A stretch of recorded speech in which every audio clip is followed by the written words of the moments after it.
Et puis, si vous avez des questions, donc vous pouvez tout à fait les poser à la fin du live. Vous pouvez les noter quand ça vous vient.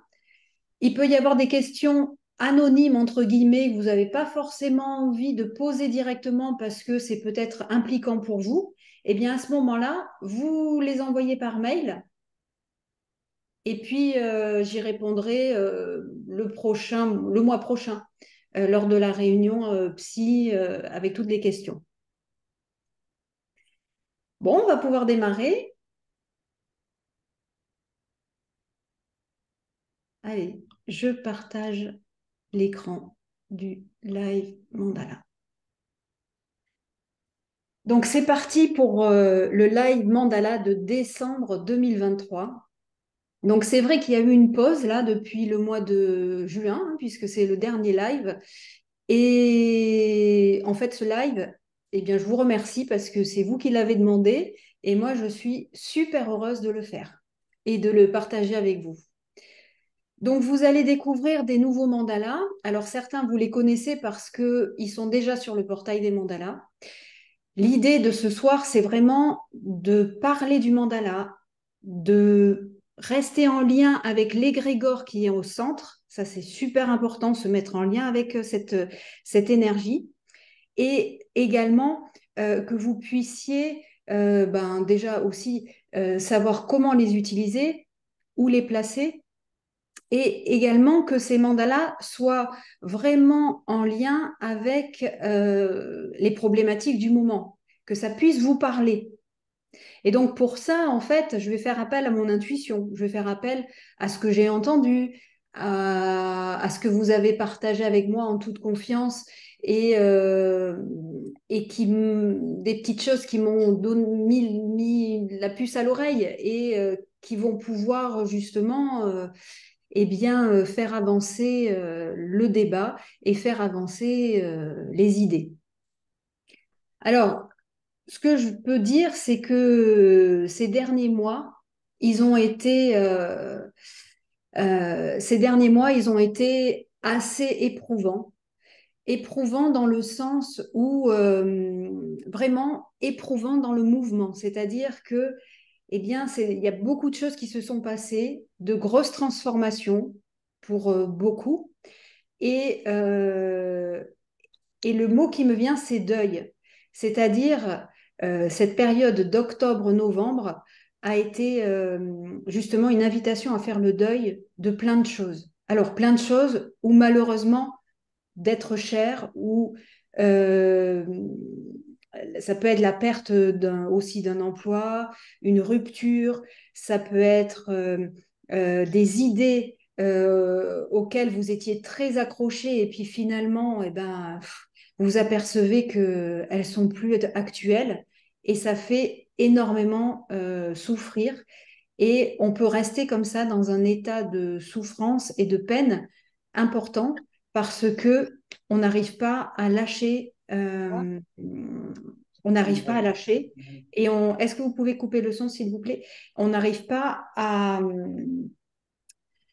retrouver son centre. C'est comme si ces derniers mois, ça a été une grosse tempête. Et finalement, retrouver son centre, retrouver de la cohérence est très, très compliqué. Ça peut être aussi une rencontre qui peut, c'est pas forcément négatif, mais ça peut être aussi une rencontre qui vous a bouleversé, une rencontre avec une personne ou une rencontre avec une activité, une passion, quelque chose qui s'est révélé. Et du coup, il y a des gros, gros, gros bouleversements intérieurs. Et là, c'est comment je vais trouver mon équilibre. Et c'est tout le jeu et l'enjeu aujourd'hui, en fait, hein, dont je vais vous parler. Et on va commencer par Pashupati. Donc, Pashupati, c'est un des aspects de Shiva. Ah, vous voyez pas, pardon. Oui, c'est ce que j'allais te dire. Partage d'écran. Voilà. Pashupati. Donc, Pashupati, c'est un aspect de Shiva. Et Pashupati, c'est l'élément feu. Donc, vous avez sans doute vu une vidéo en lien avec ce mandala. Et là, c'est vraiment l'invitation du moment, hein, c'est-à-dire, euh, comment dire, transmuter. Transmuter des mémoires et pouvoir aller dans les tréfonds pour pouvoir se métamorphoser. C'est presque comme une métamorphose. Mais seulement, ce qui se passe, c'est qu'il y a des mémoires profondes, extrêmement profondes, des idées extrêmement tenaces qui sont encore bien engrammées. Et du coup, c'est très, très difficile d'en sortir. Et même, c'en est extrêmement douloureux. Ça peut être, par exemple, vous vous étiez mis dans une idée d'être dans une famille type, par exemple, traditionnelle, et puis un événement est venu bouleverser, et pim, ça ne correspond plus à votre idée. Ou vous vous étiez dit, eh bien, dans ma vie, je vais faire cet emploi, occuper cet emploi parce qu'il m'intéresse, et puis de telle façon, et puis boum, un événement, et surtout là, c'est hyper propice, un événement va venir tout déséquilibrer. Ou vous vous dites, eh ben, je vais faire du vastou, c'est génial, machin, et puis hop, vous faites un vastou, et bim, il y a quelque chose qui ne correspond pas à ce que vous attendiez. Et c'est extrêmement douloureux parce que ce n'est pas ce que vous avez imaginé. Ce que vous avez imaginé, c'est en lien avec votre karma et avec votre mémoire et votre dharma. Nous sommes des êtres de mémoire. Le karma, en fait, c'est la mémoire. C'est ce qui nous constitue. Et cette mémoire, on ne peut pas dire, on ne peut pas éradiquer le karma. Le karma fait partie de nous. L'enjeu, c'est vraiment de faire appel à cette force de Pashupati, cette force du feu, pour pouvoir prendre conscience de ces mémoires qui peuvent être entravantes, pour pouvoir les dissoudre quelque part et par la conscience ne plus en être piégé pour pouvoir avancer. Et ça, c'est tout le jeu et l'enjeu. Quand on souffre, c'est parce qu'on est accroché à une idée, on est accroché à un mode de pensée, à un mode de vie. Quand on souffre, c'est parce que l'événement que nous vivons actuellement n'est pas en adéquation avec nos attentes. Mais ça ne veut pas dire que nous sommes tout-puissants. Ça veut dire que cet événement qui est indépendant de nous vient percuter notre vie et notre existence. Et là, eh bien, il faut faire appel. Donc là, c'est le mandala de la vache sacrée, c'est le mandala de l'abondance, le mandala de l'amour. C'est-à-dire que quand on est dans un moment d'inquiétude, un moment de souffrance, un moment d'angoisse, eh bien, ça suffit pas de se dire, bah ouais, en fait, je vais brûler cette mémoire parce que c'est très, très compliqué, en fait. Mais on peut déjà se rattacher à des puissances. Déjà, la vache sacrée, c'est la puissance de la vie. C'est-à-dire, je suis sur Terre, je suis là, et ça, c'est pour une raison. C'est déjà la première chose. C'est fou, je suis là.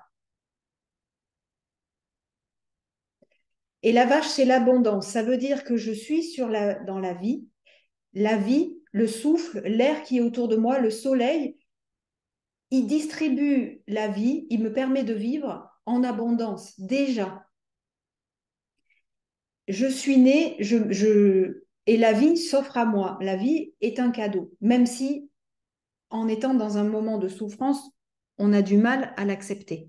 Mais déjà, on peut se dire cette première chose.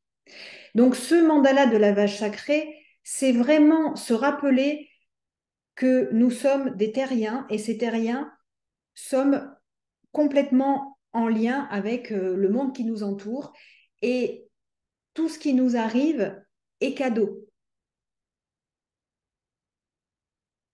Et le voir et tout voir comme un cadeau et une occasion d'apprendre, c'est quelque chose d'extrêmement vivifiant et important parce que ça donne du sens.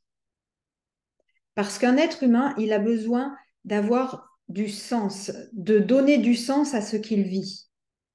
Mais le sens, attention, on n'est pas dans la mater dolorosa, j'ai envie de dire. Alors, mater dolorosa, ça veut dire quoi? Ça veut dire, eh bien, alors là, c'est pas du tout mater dolorosa, hein, on va parler de la Vierge Marie plus tard, mais c'est, ah, mais si je vis une épreuve, c'est parce que je l'ai méritée ou parce que j'ai mal fait les choses. Mais en fait, non. Ce qui est extrêmement important, c'est de se dire, de se relier à cette énergie de la mère divine et de se dire, mais quel est le cadeau caché? Mais pas le cadeau de, comment dire, qu'est-ce que j'ai demandé au fond et qu'est-ce que je désire au fond? Mon désir, peut-être que je n'en ai pas conscience, mais peut-être que mon désir profond, il a permis et il engendre une certaine transformation pour un mieux. Et en fait, se connecter à l'énergie de la Vierge Marie, c'est se connecter à l'amour inconditionnel, tout comme la vache sacrée, hein, c'est des énergies très proches. Hein. Euh, c'est l'amour inconditionnel. Ça signifie que quand on traverse une épreuve, eh bien, pour pouvoir sortir de cette épreuve et pouvoir activer ce feu qui disloque, c'est en premier lieu essayer, tenter de trouver le cadeau caché. Et peut-être de regarder en arrière et de se dire, est-ce qu'à un moment, j'ai demandé quelque chose? Est-ce que ce que je suis en train de vivre n'est pas le résultat d'un désir profond et ne va pas m'amener à plus grand, à plus d'amour, à plus de lumière, à plus de conscience? Ce mandala là, de la Vierge Marie, c'est le mandala de l'amour inconditionnel, mais aussi de la lucidité. C'est se recentrer, trouver de la lucidité. Donc, j'espère que je suis claire parce que j'essaie de démêler, si vous voulez, le moment où on n'est pas bien et parce que il y a cet événement qui est venu percuter notre existence, qui n'était pas attendu, loin d'être attendu. Et c'est la question, c'est comment se sortir de ça. Parce que l'événement, on ne peut pas le changer. Quand il y a deuil, il y a deuil. On ne peut pas changer cet événement, mais on peut lui donner du sens. On ne peut pas avoir la globalité, on ne peut pas avoir la vision globale, mais on peut déjà lui donner du sens. Et la force primale, la force première qui permet justement d'aller chercher ce sens et de vouloir sortir du jeu de la tristesse ou de la peine, c'est la force de la Tara. La force Tara, la Tara blanche. C'est-à-dire, c'est la graine qui va permettre de faire germer la création. C'est en fait, dans le principe, vous avez donc Shiva qui est représenté comme ça, mais sur le portail des mandalas, il est représenté par bien des formes. Vous avez Shiva.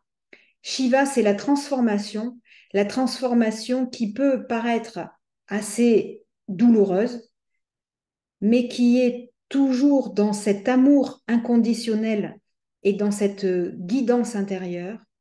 Et pour passer de cet état de transformation qui est bancal, qui est toujours instable, à quelque chose de beaucoup plus stable. Donc là, je vais vous montrer Matsya, ça arrive. Matsya, qui est le premier avatar de Vishnu, donc c'est le poisson, Matsya. Vishnu, c'est la mise en œuvre. Mais pour pouvoir mettre en œuvre et pour pouvoir être en stabilité, eh bien, il faut déjà pouvoir transcender, transformer, transmuter. Donc, commencer par l'énergie de Shiva. L'énergie de Shiva peut appeler l'énergie de Tara. Tara, c'est comme le passage entre Shiva et Vishnu. Tara, donc c'est le moment où vous êtes, où les personnes que vous accompagnez sont au fond du trou. On peut activer par l'énergie de Shiva, mais on va dire que pour les aider, c'est l'énergie de Tara. C'est pour pouvoir sortir de cet état. Et pouvoir sortir de cet état et aller ensuite sur l'énergie de Vishnu, une énergie beaucoup plus stable, beaucoup plus apaisée. Des moments où on va pouvoir transmettre, où on va pouvoir aider davantage, où on va pouvoir construire. Ça, c'est l'énergie de, alors, Matsya ou Vishnu, c'est une énergie très proche. On va dire que Matsya par rapport à Vishnu, donc vous regarderez sur le portail des mandalas, hein, pour ceux qui ne connaissent pas encore Vishnu, Matsya, ça va être le, le premier, c'est-à-dire comme c'est le premier avatar, et Darwin, d'ailleurs, il parle de l'évolution, et nous, quand il parle de l'évolution, il dit que les hommes étaient à la base des poissons. En fait, c'est vraiment l'origine. Et donc là, on passe, vous voyez, de Shiva, la transmutation, Tara, la graine, et là, Matsya, on commence à naître à la mise en œuvre. C'est comme une naissance. D'ailleurs, on le voit, hein, l'avatar, il sort du mandala, il est en train de naître. Donc ça, c'est quand on est au fond du trou, eh bien, on a envie d'aller dans cette énergie pour éprouver de la tranquillité, de l'apaisement, de la sérénité. L'être humain, il aspire à une réelle sérénité. Et la sérénité, elle peut passer par... Alors, Saint Rita, c'est plus dans l'énergie mariale, mais ça peut très bien passer aussi par Sarasvati. Parce que Sarasvati, c'est aussi Lakshmi, la déesse Sarasvati, qui sont des déesses de la mise en œuvre, de la construction, de la création, et non pas de la transformation ou de la destruction. Sarasvati, c'est la déesse des arts, la déesse de la création. Et là, vous voyez, elle rayonne. Et c'est ça, en fait, on aspire à ça, nous, en tant qu'être humain. On souhaiterait que les choses se manifestent très, très vite. Mais comme nous avons du karma, beaucoup de mémoires engrammées en nous qui viennent peut-être de nos vies passées, qui viennent de toutes nos mémoires transgénérationnelles, puisque nous portons tout notre héritage génétique. Ça, c'est extrêmement important d'en avoir conscience qu'il y a des mémoires qui sont extrêmement incrustées. Mais ce qui permet d'accélérer, on va dire, et d'avancer, c'est justement de ne pas rester sur l'idée que nous aimerions être Sarasvati en permanence ou Vishnu ou Matsya, des énergies comme ça de construction, de tranquillité, d'apaisement en permanence, parce que cette construction et cet apaisement, euh, finalement, peut aussi nous conduire à une forme d'ombre. Il faut absolument cet équilibre entre Shiva et Vishnu, entre la transformation, la transmutation et la stabilité. Quand on commence à faire un travail intérieur, eh bien, on a des périodes de vie. C'est-à-dire qu'on a des périodes où on va beaucoup transmuter, beaucoup transformer, ça va être extrêmement instable. Et il y a d'autres périodes où ça va être beaucoup plus tranquille. Quand on parle d'accélération, et plus on est vivant, plus on est en lien avec l'énergie cosmique, hein, eh bien, on peut passer de Vishnu à Shiva dans la même journée. C'est-à-dire qu'on peut passer de cette énergie de transformation à cette énergie de construction dans une même journée en faisant ce cycle. Voilà, je fais ce mouvement, je ne sais pas si vous me voyez, mais un cycle, je le montre. En fait, en activant l'énergie de Vishnu, en activant l'énergie de Shiva, en fait, ça fait ce cycle, ce geste-là, comme un cercle. Ça active un cercle, ça active la vie. Et en fait, plus vous êtes sur une fréquence haute, plus l'énergie de transformation et l'énergie de mise en œuvre va s'alterner de plus en plus vite. Ça veut dire que vous pouvez passer dans une journée à un moment où vous allez transmuter des choses et un moment où eh bien, vous allez pouvoir créer, construire. Et destruction, construction, destruction, construction. On le fait tous, hein. Notre corps, il est comme ça. Destruction, construction, destruction, construction. Mais on a des parties de nous qui sont un petit peu endormies au niveau de la conscience. Donc, plus notre conscience est endormie, plus on va avoir des périodes très, très longues de bou, bou, bou, bou, bou. On va un petit peu rentrer en plan, là. Et puis des périodes, on va dire, oh purée, mais j'en ai marre, là, j'arrête. J'enchaîne les bouses et j'enchaîne les problématiques. Alors qu'en étant dans une fréquence plus haute, eh bien, on active ce mouvement. Création, destruction, création, destruction. Et ça, c'est important à le savoir. Alors, vous allez peut-être me dire, mais comment on fait? Comment on active ça? Qu'est-ce qu'on fait pour pouvoir l'activer?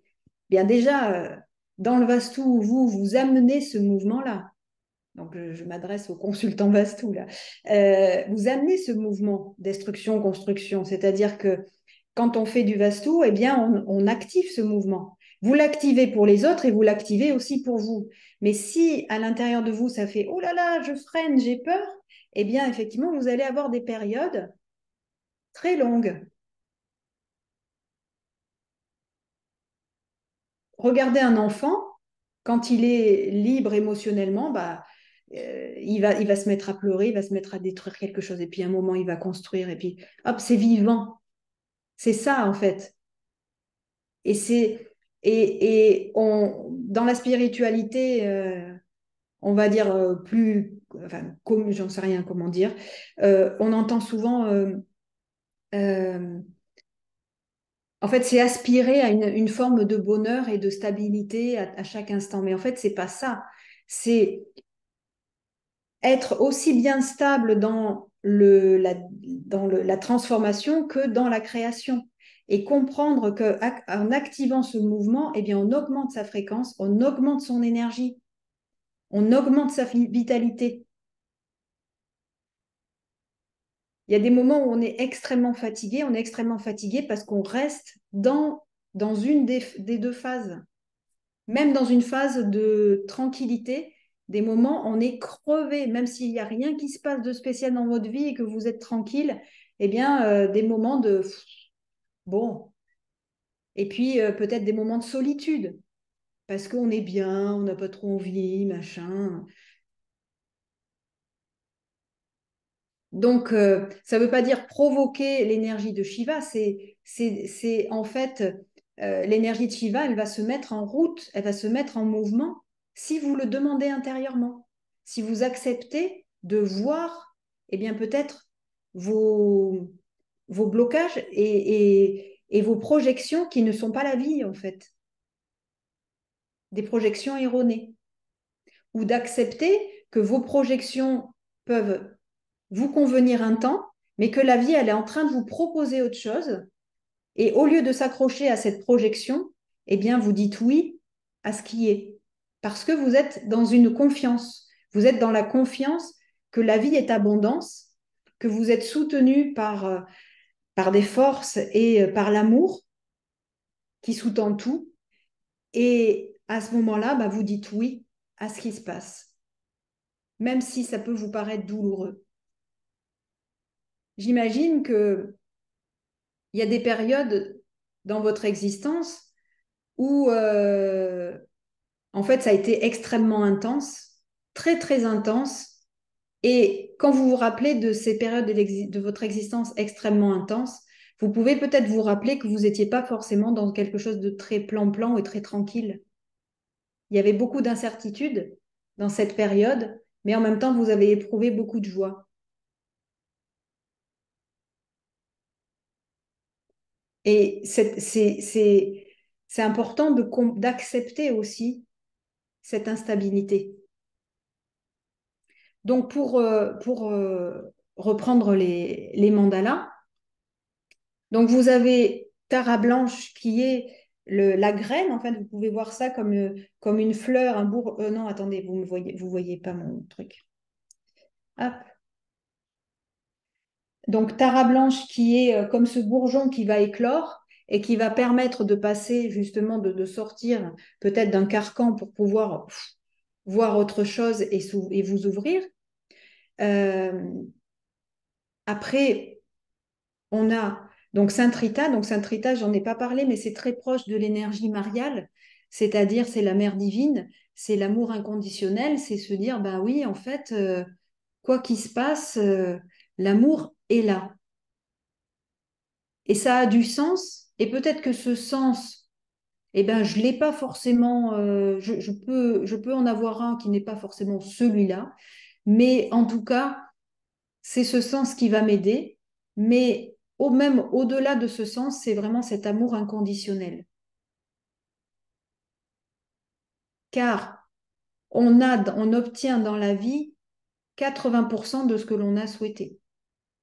Si vous regardez où vous en êtes dans votre vie, eh bien, vous pouvez peut-être vous dire, ah ouais, ça c'est vrai, je l'ai rêvé quand j'étais plus petit ou plus petite. Ah, je m'imaginais comme ça j'ai vraiment, maintenant je le vis, mais c'est vrai que je l'avais demandé il y a quelques années et aujourd'hui, je suis en train de l'expérimenter. C'est ça, c'est de se dire, mais en fait, on est baigné par l'amour et on est complètement guidé. Mais seulement, on ne peut pas faire le, l'impasse sur des moments de destruction. Parce que pour aller vers du mieux, eh bien, il faut pouvoir faire un peu de ménage, en fait, hein, en gros. Hein. Après, Sarasvati, c'est l'énergie de la création, donc c'est l'énergie du déploiement, l'énergie presque extatique laquelle eh bien, on va pouvoir créer, on va pouvoir mettre en œuvre des choses dans une très belle énergie. Donc ça, c'est un mandala qui peut vraiment aider pour mettre en place des projets, pour rayonner, pour apprendre à rayonner et à, à offrir aux autres aussi de l'amour et pouvoir transmettre eh bien, tout ce qu'on a envie de transmettre aux autres par notre génie qui nous est propre. Chacun a son génie, chacun a son... Vous avez votre génie, votre originalité, et ça, c'est extrêmement important de le partager. Et peut-être s'autoriser à le découvrir aussi et à le cultiver. Ça, c'est l'énergie de Sarasvati. Après, vous avez l'énergie de la Vierge Marie qui est très proche de Sainte Rita. C'est quoi qu'il se passe, eh bien, je suis aimée, je suis soutenue, je suis accompagnée et guidée. Donc ça, et puis ça, c'est un mandala extrêmement puissant pour les mémoires dans les lieux aussi. Les mémoires, c'est quoi? C'est les scories, hein, c'est ce qui reste accroché. C'est vraiment pouvoir transcender et transmuter de manière presque inconsciente. Laisser passer les ombres, les faire circuler. La vache sacrée, c'est l'abondance naturelle, la vie naturelle qui nous habite. Et la vie naturelle, forcément naturelle, mais la vie qui nous habite, le souffle que l'on peut respirer, l'air que l'on peut respirer, l'eau que l'on peut boire, tout ce qui fait que l'on est vivant, les êtres qui nous entourent, parce que nous sommes des êtres de relation. On ne peut pas vivre les uns sans les autres. Donc ça, c'est le feu de Shiva, le feu transmutateur. Mais attention, c'est pas confortable. C'est-à-dire que Shiva, c'est pas confortable. Mais en même temps, c'est important de pouvoir l'accueillir. Après, vous avez Matsya qui est cette première mise en œuvre, cette première mise au monde, cette première concrétisation, si vous avez envie de concrétiser des choses, de manifester certaines choses dans votre existence, eh bien, c'est aussi Matsya. Et puis de la douceur, se donner beaucoup de douceur, parce que ça, c'est important. Après, j'avais mis cela, mais cela, je pense que c'était la dernière fois. On peut parler peut-être de Radha Krishna, mais normalement, je l'avais avec un visage. Mais c'était surtout de ces 7 mandalas que je voulais vous présenter, ces 7 mandalas.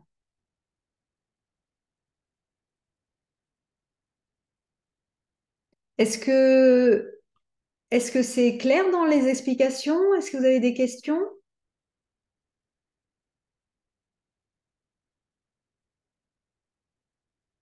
Peut-être pour illustrer ou pour... Moi, très clair, je trouve. Puis, alors, je découvre aussi des nouveaux mandalas, super. Ah oui, tu ne les connaissais pas. Oui, oui, bon, c'est pas parce que on est sous le même toit. Lydie crée ses mandalas. J'ai pas forcément. C'est bien les live mandalas parce que ça me permet de Ah découvrir une. voilà. Euh, tu parlais aussi ben, du passage de Shiva, si tu veux, Vishnu. oui, à Vishnu. En fait, c'est et comme moyen pour actualiser en fait ce passage, c'est, je dirais, de se reconnecter à son âme d'enfant, c'est-à-dire que l'enfant est capable de passer en fait d'un état à un autre, c'est-à-dire un état de création à un état de stabilité, comme il peut passer des pleurs au rire en fait en quelques minutes où le monde s'effondre, c'est le drame absolu, et puis ensuite c'est la joie qui émerge. Donc ça, c'est la fluidité et la facilité qu'a l'enfant de passer d'un état à un autre.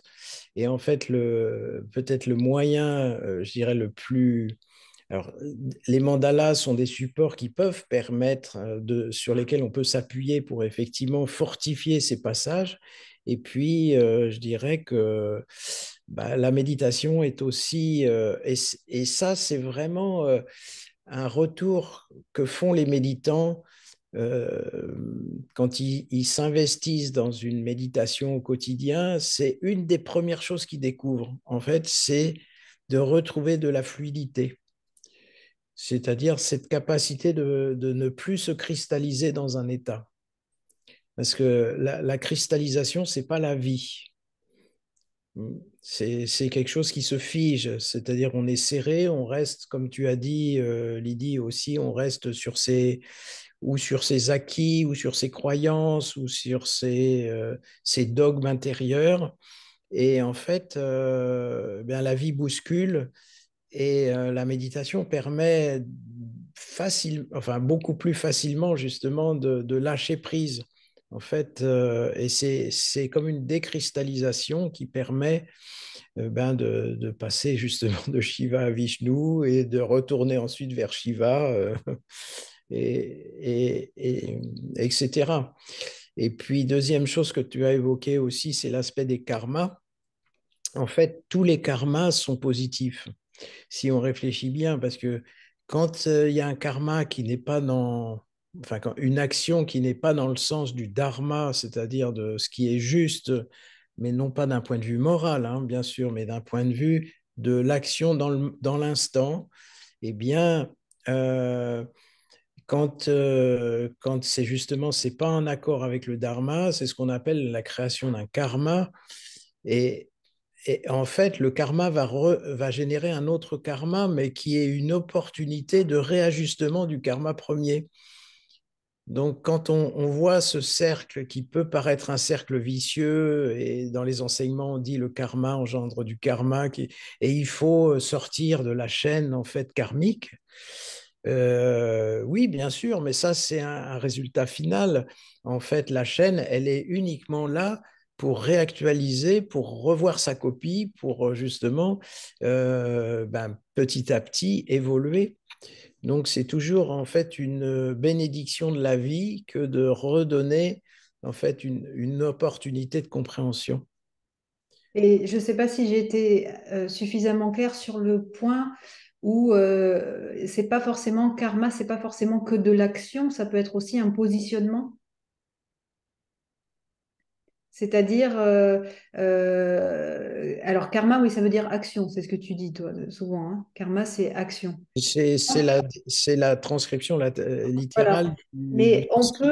on peut aussi, alors, euh, ne pas réparer, entre guillemets, un karma, réajuster sans avoir à faire une action, mais enfin, une action concrète, mais ça peut être un positionnement intérieur, une compréhension intérieure.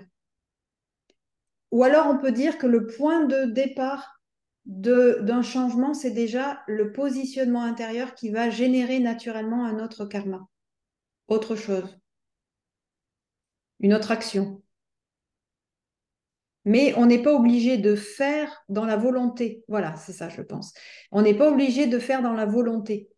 On peut simplement prendre conscience et cette prise de conscience, naturellement, va amener d'autres actions.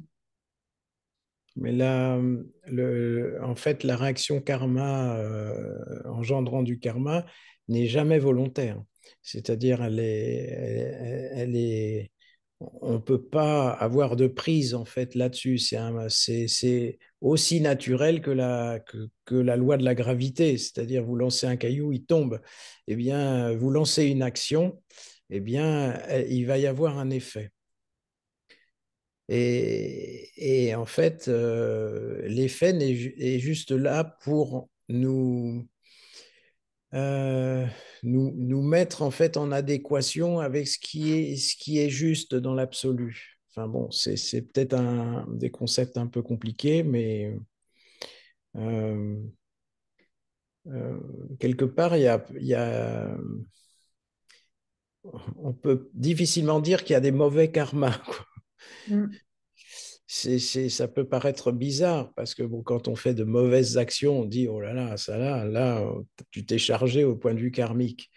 Mais en fait, tu as chargé, c'est-à-dire qu'il y a une énergie qui est générée qui va revenir pour réajuster le karma initial. C'est-à-dire, en fait, bah, c'est aussi la force de Shiva hein, Mm. qui fait ça. Ouais, c'est une énergie qui est amour, hein, Oui, complètement.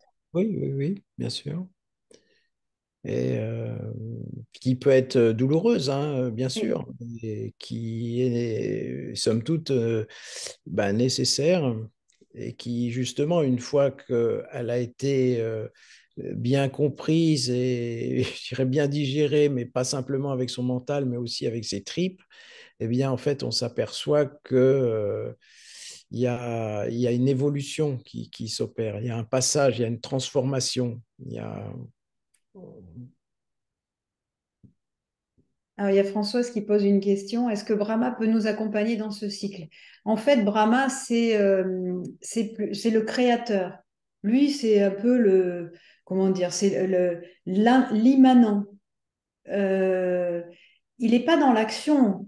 Lui, ça émerge de lui, quoi. Donc, lui, de Brahma va émerger la force de Shiva et de Vishnu, en fait. C'est le créateur. Oui, c'est le troisième, mais ils font effectivement partie des trois déités les plus importantes de l'hindouisme, mais Brahma n'est pas celui qui va être prié, qui va être, on va avoir très peu de rites autour de Brahma, hein. Il y a un seul temple en Inde qui honore Brahma, mais après, c'est vraiment comprendre que l'énergie de la vie, c'est ce cycle entre Vishnu et Shiva. Alors, nous, on le présente comme ça, mais après, vous pouvez le voir aussi avec d'autres symboles, d'autres figures, la figure du cercle, la figure de la roue, qui s'active. Ça peut être aussi très bien le yin et le yang, vous voyez, avec la force, déjà la force du cercle, et puis le germe du bien et du mal, on peut très bien l'interpréter en disant le germe de la transformation et le germe de la création. Dans tout espace de transformation et de transmutation, il y a toujours ce germe de la création et vice-versa. On peut totalement le vivre comme ça. Mais ce qui est très important et qui est à mon sens, c'est porteur de joie, de vie, euh, et peu importe finalement ce qui arrive au niveau des événements. Alors je dis ça, évidemment, que ça c'est dans l'absolu, mais c'est de pouvoir activer sa fréquence pour pouvoir transmuter, transmuter, transmuter. Mais ça ne se fait pas du tout avec le mental. Ça peut aider le mental, mais c'est vraiment avoir accès à une fréquence plus haute et c'est pour ça que se relier à des égrégores puissants, comme la Vierge Marie, si ça vous parle, comme ça peut être un ange, ça peut être Thoth, ça peut être Isis, ça peut être Mananda Maï, ça peut être un sage qui vous porte, mais vraiment pouvoir le transcender et accéder à cette compréhension de cette manière et pouvoir peut-être percevoir cet amour inconditionnel, même si c'est une goutte, vous voyez, voilà, le percevoir. Et ça aide beaucoup.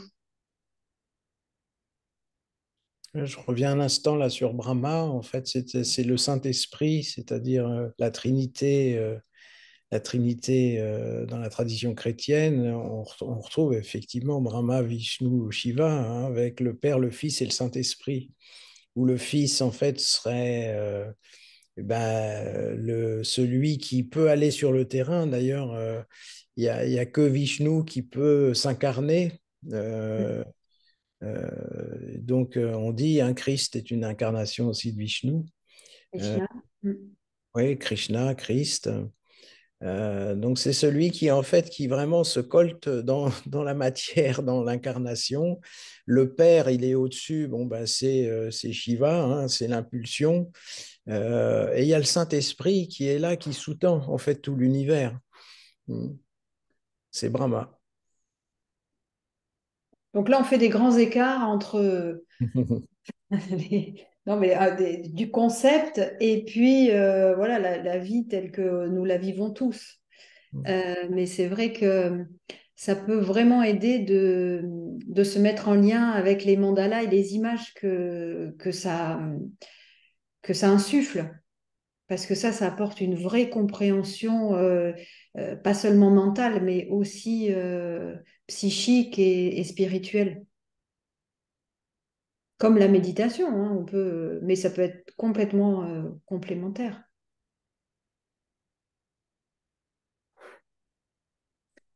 Est-ce que vous avez des questions? Il y a des choses que vous aimeriez ajouter, compléter? Alors, je sais pas, j'ai vu Françoise. Oui, après, c'était plutôt parler de Brahma. Moi, je voulais juste vous remercier, enfin, vous remercier ouais, parce que c'est ce que je vis un peu en ce moment, donc j'ai un bon feedback, quoi. Hmm. Ouais. S'accrocher, quoi. Oui, il y a le côté s'accrocher et puis euh, de pas Voilà. se réduire non plus, tu vois, parce qu'on peut s'accrocher, puis je m'accroche, je m'accroche, je m'accroche. Et en fait, c'est aussi, tu vois, se dire, bon, je garde le courage, je garde le courage d'avancer et je cultive aussi ben, la mise en œuvre, la création, en dépit des épreuves que je vis. C'est-à-dire que les épreuves, eh ben, faudrait qu'elles ne prennent pas toute l'existence. Parce que quand ça commence à prendre l'existence, ça envahit tout. Et là, du coup, on se fige et on n'arrive plus à discerner. Alors que en essayant de ne pas s'accrocher, justement, mais ça, c'est hyper dur, hein, c'est hyper, hyper dur. Mais ça veut pas dire, mais j'entends bien comment tu dis accrocher, hein, dans le côté courage d'avancer. Oui, c'est Et exactement ça. tu vois, je m'appesantis sur le mot accrocher, tu vois, parce que ça peut être aussi je m'accroche et du coup, je ne lâche pas certaines choses en dépit de la peur, hein, parce que la peur, elle est présente en chacun de nous, hein, et elle peut être extrêmement puissante, voire inconsciente. Ça peut être très, très, très figeant, la peur. Donc, c'est vraiment, quand on parle de lâcher prise, Bon, c'est un peu galvaudé parce qu'on dit bah, lâche prise, mais c'est bien gentil. Comment je lâche prise, quoi? C'est voilà. Et comment on peut lâcher prise? Bah, c'est de justement se mettre de la hauteur et augmenter ses fréquences et mettre beaucoup de hauteur et aller chercher les diamants, le génie en soi, la création, tout ce qui nous fait, tout ce qui peut nous faire vibrer pour pouvoir à un moment ouah, relâcher et puis peut-être replonger, mais on replonge différemment. On relâche, on replonge, on relâche, on replonge. Mais c'est la vie, quoi. C'est hyper intense. Le lâcher prise, c'est un état de conscience, hein. C'est pas un concept. C'est-à-dire qu'en fait, puis c'est lâcher prise, c'est aussi une question d'intensité sur ce qui nous arrive dans la tronche. C'est-à-dire que euh, on peut être capable de lâcher prise jusqu'à, je dirais, une certaine intensité de stimuli, on va dire, difficiles. Et puis, au-delà, ben, on rentre dans la cristallisation, c'est-à-dire qu'on commence à s'identifier en fait au problème. Et comme dit Lydie, ben, voilà, on n'est plus capable en fait de mettre en action, c'est la capacité de lâcher prise. Donc on voit bien qu'en fait le lâcher prise, c'est une question d'intensité d'évolution intérieure. C'est un état de conscience, en fait, le lâcher prise. C'est pas un concept, hein. On peut très bien comprendre le concept sans être capable de le mettre en application. C'est donc, on voit bien que c'est un état d'être. Et puis le mot qui me vient aussi, c'est oser. C'est oser passer d'un état à un autre. Des fois, c'est le mot oser. Parce que des fois, on s'accroche en se disant, je vais résoudre ce problème, absolument. Donc, il faut que je passe 3 heures à résoudre ce problème. Et en fait, se dire, mais j'ose en avoir rien à foutre pour cet après-midi-là et puis faire autre chose. Juste, j'ose. J'ose me faire plaisir. Et Oui, vous allez voir, à un moment, en fait, ça devient, mais bah ouais, en fait, est-ce que le monde s'est écroulé? Ben non. Voilà. Et puis hop, de passer comme ça, de oser se faire plaisir et de oser écouter ses intuitions, oser appeler quelqu'un qui nous intimide, par exemple, ou dire oh, j'ai trop envie de faire ça, ben ouais, mais cette personne, elle va peut-être pas accepter. Waouh, bah si, allez, tiens, allez, j'ose. Je me fais plaisir. Là, de toute façon, en ce moment, c'est merdique ma vie. Ben, je vais appeler et je vais essayer de faire un truc bien. Puis voilà, et puis ça, et puis oh, c'est génial, ça marche. Waouh, allez hop, j'avance et je pédale et je vais faire ça. Et c'est hyper intense. et il y avait Stéphanie qui avait une petite Ouais, note qui mettait ça demande un grand discernement. Ben, c'est vrai. merci pour cette petite phrase parce que le discernement, c'est Ajna Chakra. Ouais, c'est vrai parce qu'il y a des moments où on ne sait même pas en fait dans quel état on est. Je sais pas, je suis bien, je suis pas bien, je sais même pas quoi. Donc là, c'est pareil, c'est prendre du recul, du recul, du recul, se regarder, s'écouter, s'observer, mais pas trop non plus pour pas être trop auto-centré. Je sais de quoi je parle, mais, mais voilà, c'est être, pouvoir se regarder, avoir de la conscience. Et puis si à un moment c'est trop dur, c'est aller voir quelqu'un hein, qui peut aussi permettre de prendre du recul, hein, puis dire, bon, là, moi, je sais plus, je suis perdue, je sais même pas où je vais. Ben, peut-être que justement, c'est oser aller en parler, parler de son problème à quelqu'un. Oser aller franchir la porte d'un thérapeute parce que et oser faire confiance en quelqu'un qui peut nous accompagner, par exemple. C'est peut-être que le mot oser est super, ça peut aider. Peut-être chez mes parents, il y a un lieu de détente et ça s'appelle lâche prise. Hmm. Lâche, mais pas lâche comme lâcher, la hache, quoi, la larme. Ah Je sais oui, pas si, ouais, à côté de chez mes parents. Je suis jamais allé, mais je vais aller voir la prochaine. lâche, une hache. Ouais, une hache, un lâcher prise. Ouais. Ah ouais, tu coupes. Ouais, c'est à la schlag, quoi. Je coupe les liens là, mais direct. C'est- En fait, c'est une soirée mixte, hein, live mandala, psy. En fait, Enfin, c'est lié, de toute façon, tu peux pas vraiment. pas Maintenant, tu complètement, t'appuies sur les mandalas complètement dissocié, c'est pour sûr. évoquer des sujets importants parce que je pense que c'est super important, ça, de sortir de la tristesse, quoi. Bon, mais là, les fêtes arrivent, ça va être un petit moment un peu festif. Ça dépend pour qui, parce que c'est des fois, les fêtes, Oui, ça peut être extrêmement oui, angoissant pour certaines personnes. ouais, c'est vrai. Mm.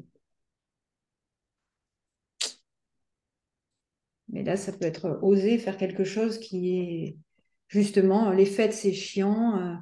Bah, c'est oser faire quelque chose qui peut justement Osez vous permettre amuser. de vivre la plus belle, le plus beau Noël de votre vie voilà, de s'exalter et dire, bon, allez, je sais pas, aujourd'hui, là, je fais pas comme d'habitude. Cette fois-ci, je vais faire comme ça et on verra ce que ça donne. C'est aussi jouer, quoi. Il y a cette dimension de jeu. Alors, juste pour le prochain, là, Lydie, t'avais dit que tu voulais changer le jour, peut-être, pour le... Oui, parce qu'en fait, le premier mardi de janvier, c'est pendant les vacances. Donc, je pense qu'on le fera le deuxième mardi. Donc, j'ai Tu... pas la date exacte, mais je la mettrai demain sur le mail. Mm, ok. Et là, ce sera donc plutôt psy, euh, Spi, philo, ouais. même si c'est lié, mais c'est... Voilà, si vous avez des questions qui vous viennent par rapport à ce qui a été dit, eh bien, vous pouvez m'envoyer des questions. Et puis, euh, et puis on pourra faire un relais le mois prochain pour pouvoir en parler. Ah, merci. Merci Ambou. Le 9 janvier. Et puis là, si vous avez envie de poser une question, ben, n'hésitez pas. Hein, si vous voulez une réponse, alors nous, la réponse qui sera là à ce moment-là, mais euh, on peut aussi y répondre là ou envoyer pareil, une petite question dans le chat, c'est possible aussi.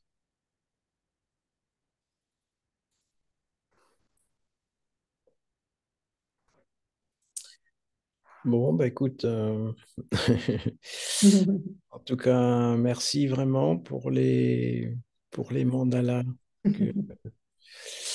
J'adore ton nouveau mandala de Marie, là, qui est vraiment Ah magnifique. oui. Je Ouais. Enfin, je les aime tous, hein, mais bon.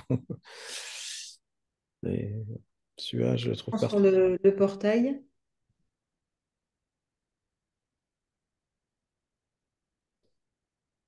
Oui, merci Lydie, ils sont vraiment magnifiques. Évidemment, j'adore la Merci. vache sacrée Ah oui, oui, tu m'avais dit sur un que commentaire. j'ai Ouais. reçu, mais Mm, celui de Marie et puis celui de Radha Krishna, le symbole à la fin, je trouve mm. magnifique. Ouais. Merci, merci. Ben, j'espère que vous en ferez, voilà, vous les partagerez, les diffuserez dans les maisons et que voilà, ça permette de diffuser des énergies bénéfiques et joyeuses et surtout joyeuses, quoi. Surtout ça. Hein, parce que si on est là dans la spiritualité, qu'on fait ce travail, c'est pas pour se faire chier, c'est vraiment pour être joyeux. On est là pour, voilà, pour alors, rigoler, je sais pas si c'est vraiment le terme, mais en tout cas pour voilà, vibrer la joie et émaner la joie et permettre aux autres aussi de l'éprouver. C'est hyper important. C'est pas et garder nos compréhensions pour nous, c'est dommage aussi. C'est super important de partager parce qu'on est des êtres de relation. On a tous besoin les uns des autres. C'est hyper important. Vraiment. Et ça. Faut pas l'oublier parce que c'est vrai qu'on a tendance dans une recherche intérieure à se replier, à se regarder. Et en fait, quand on partage et on ouvre, c'est merveilleux. C'est vraiment, c'est de la joie, quoi. On va avoir une opportunité Voilà. de se retrouver dans 15 jours, hein, pour la dernière rencontre en fait Ouais, de l'année. Donc c'est jeudi. Alors, bon, c'est pareil, je sais pas la date exacte, mais bon, c'est euh, Ok. en tout cas, ben, merci pour vos messages. Merci beaucoup. ouais. J'ai une j'ai une question pour les mandalas. Pour, Oui, euh, pour les acheter en grand, ils sont ouais. tous disponibles en grand ou c'est simplement certains? Non, non, ils sont tous disponibles en grand, mais comme il y en a 377 maintenant, il Oui, faudrait que j'ai un temps pour faire à chaque fois les trucs. Mais en fait, je peux pas. Mais d'accord. oui, tu m'as envoyé un mail. Oui, Si tu es intéressé par un mandala, tu me dis, et puis moi, je t'envoie un lien ou enfin, on se débrouille, tu vois, tu m'envoies un mail. Mais oui, ils d'accord. sont tous disponibles, oui. Non, parce que je vais en prendre un en 80. Je... Super. Super. Ouais, pensez à vos cadeaux de Noël, hein, parce que c'est le moment là, justement, Ouais. pour construire des mandalas là, tous les gens que vous aimez bien là. Allez, mais vous y prenez pas le 23 décembre, quoi, pour. Non, non, de toute façon, ça va être compliqué. Et puis, ah oui, et pensez au calendrier. Là, je ne sais pas si vous avez vu le mail. Hmm. Donc, voilà, pensez à bien répondre au mail si vous voulez les calendriers pour Noël. Voilà. Moi, j'ai eu une question à propos des mandalas. Oui, Une cliente qui voulait les mettre dans un cadre en bois carré. Elle m'a demandé si ça perdait son énergie du fait qu'il soit rond, le mandala et le cadre carré, quoi. ouais. Alors ça va parler à Anna parce qu'elle elle aime bien mettre les mandalas dans les cadres. Ben, en fait, ça dépend je pense, de la couleur, de l'épaisseur du cadre. Je pense que si le cadre est blanc et discret, ça permet de rayonner. Si tu as un cadre un peu lourd, ça peut éviter que son énergie se diffuse. D'accord. Ok. Pour moi, c'était évident que on sent que ça le restreint, enfin, Ouais, ça l'enferme, quoi. Donc, ok, oui, merci. oui, c'est censé, le mandala, il rayonne de toute façon, c'est son principe. Mais du coup, j'ai une question. Les cadres que tu proposes, toi, pour les mandalas Oui. Il y a des cadres? Alors, pas sur tous, mais il y a une option où je propose d'envoyer un cadre, en fait. Donc, c'est un cadre extérieur. Ouais, c'est un cadre extérieur. Et c'est ça que j'arrivais pas à visualiser parce que chez vous, les petits, ils sont la toile qui referme, donc il n'y a pas le cadre. Ouais. Et il y en a avec cadre aussi, Ouais, avec un léger cadre en bois. ouais. Et les grands, ils sont sans cadre. Ouais, tu peux mettre son cadre. Ouais.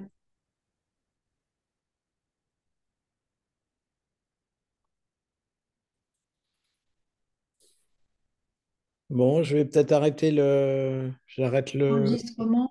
l'enregistrement.